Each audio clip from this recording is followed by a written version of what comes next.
Good morning, my name is Brant Hart. I'm the lead river ranger here on the San Juan River with the Bureau of Land Management. Today we're at River House, a special place in the hearts of many recreation, both land-based and river-based folks.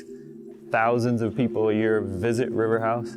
Folks have been visiting River House since about the 1880s or so. It's located within Bears Ears National Monument. Today we have a stabilization crew. It's probably the fourth or fifth effort over the many past decades of trying to stabilize the River House to make it more resistant to the high levels of visitation that it receives. River House is an ancestral Pueblo dwelling. It's got 2 kivas and several dozen rooms that are associated with it, and several granaries where they stored corn and other food. The architecture you see at River House today is probably all dates to the early to mid 1200s, so what we would call the Pueblo III period. And it was all constructed mostly at the same time. The amazing part about River House is that we can see ghost walls on all of the back of the alcove across the site, and therefore we know that there was rooms there before that have been deconstructed to build this site as you see it today. They lived in the alcoves for a bunch of different reasons, but one of the most interesting reasons to me is that it's a passive solar heating design. So in the winter, when the sun angle is lower, the sun will reach the back rooms and heat up everything. Whereas in the summer, the sun angle's higher and all of the structure is shaded, so it stays cooler in the summer seasons.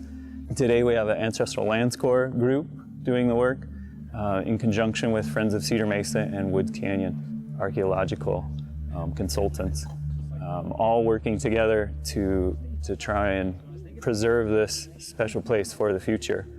So that future generations and the descendants of the folks who built it many years ago can enjoy and see what the past was all about.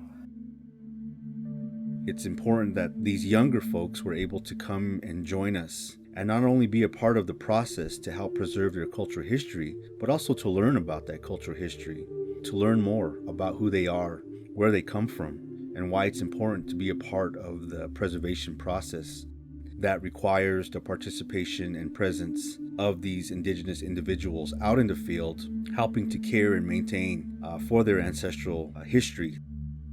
The projects that we did this summer were beneficial in that regard. They serve to involve indigenous communities that are the descendant communities of the people who once lived and occupied these ancestral sites, to strengthen the cultural values and traditions and connections that indigenous people have with their ancestral landscapes that are still out there.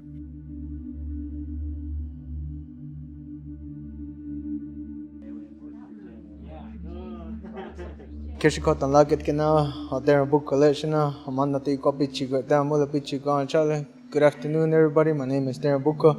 My clients are Crowd and Child of Apera. I am the crew leader for 640, and we are a preservation crew.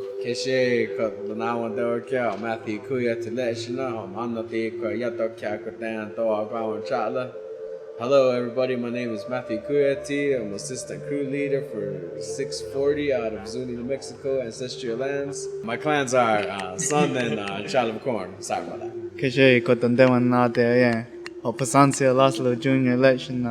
Amano Teo Ache, Mula Pichi Kwedean, Wapichi Kweawan Chale. Hello, my name is Pasancio Laszlo Jr. My clans are Parrot and Child of a Crow.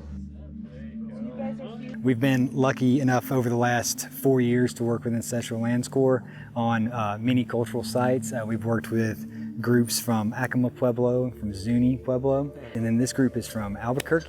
They're from, I believe, from various tribes. So we try to keep moving around, have as many different people work on these sites as possible so they can have that connection.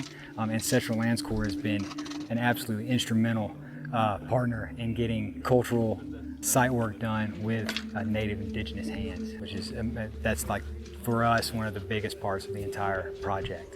The impact mitigation work, the main thing that it does is that we will take visitors and lead them through the site rather than just have it be an open interpretation thing. So what we want to do is we want to have a designated trail, designated access to certain spots of the site, and then close off certain spots, like maybe some back rooms where people shouldn't be getting to, or if there are, say, places where people are stepping over a low wall, we want to bring that wall up to where they can't really quite make a step over it, to keep people from tearing down other walls or stepping into places they shouldn't go. From my experience out here doing this work, directly on cultural sites, especially with our tribal partners, is one of the main things I would let people know visiting this area is that these are holy sites. These are more like an Anglo church to an Anglo person, you know, like they are, we need to treat them as if they are sacred sites.